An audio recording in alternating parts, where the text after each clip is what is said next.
nakakuha ng Lucky Stars. Nagpakatotoo kaya nagliwanag ang tunay na pagkatao. Sila ang nakakuha ng Lucky Sons. Nag-aalab ang pusong hindi takot na matuto. At sila ang nakakuha ng Lucky Houses. Nagpakatatag sa lahat ng mga pagsubok. 12 housemates, ang Dream Team, muling haharap sa pinakamalaking hamon ni Kuya. Sino sa kanila ang magiging big winner? Pinoy Big Brother Lucky Season 7 Dream Team. Ang nakaraang pagsasama-sama sa bahay ni Kuya. Sa pagkapanalo ni Cora sa hamon laban kay Paninay na kumpleto na ang Dream Team. Kayong aking Dream Team. Agad namang sinubok ang grupo sa kanilang weekly task na maghula-hook ng tuloy-tuloy at nagpapasahan mula activity area hanggang sa garden.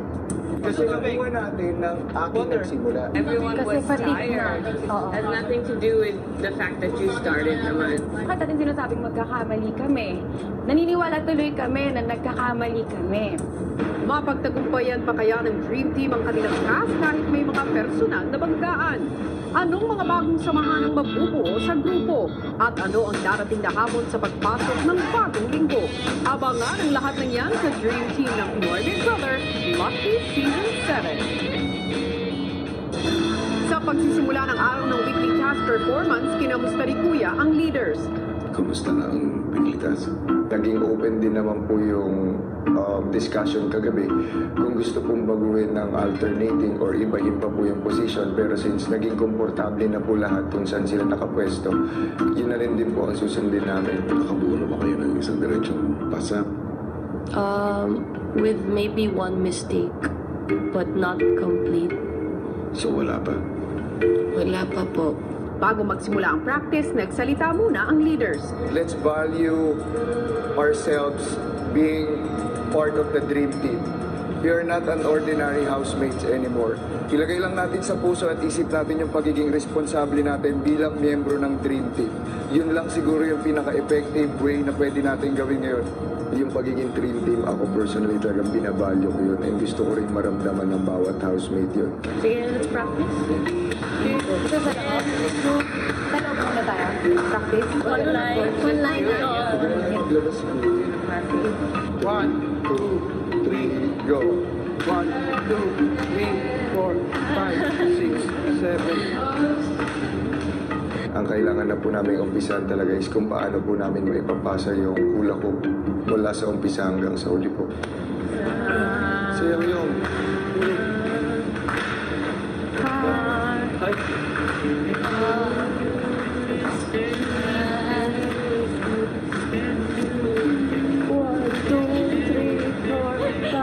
Tinanong po namin ang consensus ng lahat kasi po nagplano po kami ng A and B kung saan mas magiging komportable po ang lahat.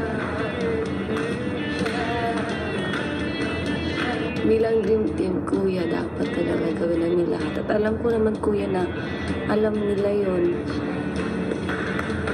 Diving. Okay. Ang alam ko rin.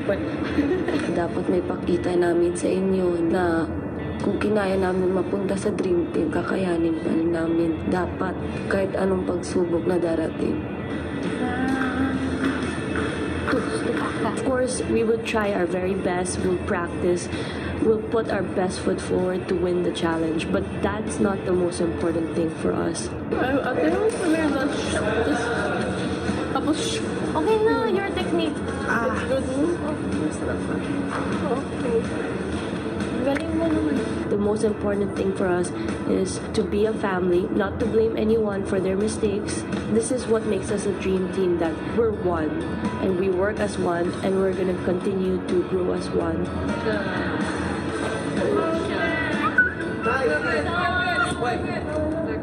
Hindi naman po ako na-frustrate.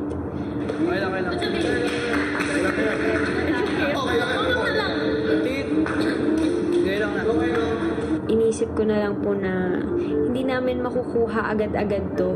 May mga bagay po na hindi ganun kadaling makuha.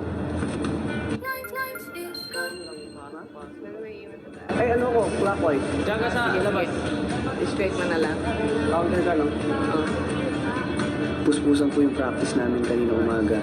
Lalo na po para sa aming mga first-timer na mag-weekly task po, yung celebrity edition po. Ang isa sa pinakahirap na sinonong puspusan ng pagpapractice. Try natin mga perfect. Yun. Try natin, kaya. Perfect natin. Yeah, perfect. Hindi ko na lang siya lalagay dito para hindi sumabay. I-aangat ko na lang. Ganon, parang ganon. Mga struggle pa rin po ako. 4, 5, 6, 7. Good. Yung po kasing i-let down yung mga housemate. Kaya pinagandaan ko po tong task namin. Habang nagpapahinga, si Nonong gamit pa rin ang hula hoop sa biruan. Yung pag commercial. Hindi na ako nagkakasipa. Commercial na. Yun lang ba? Right? Ano na,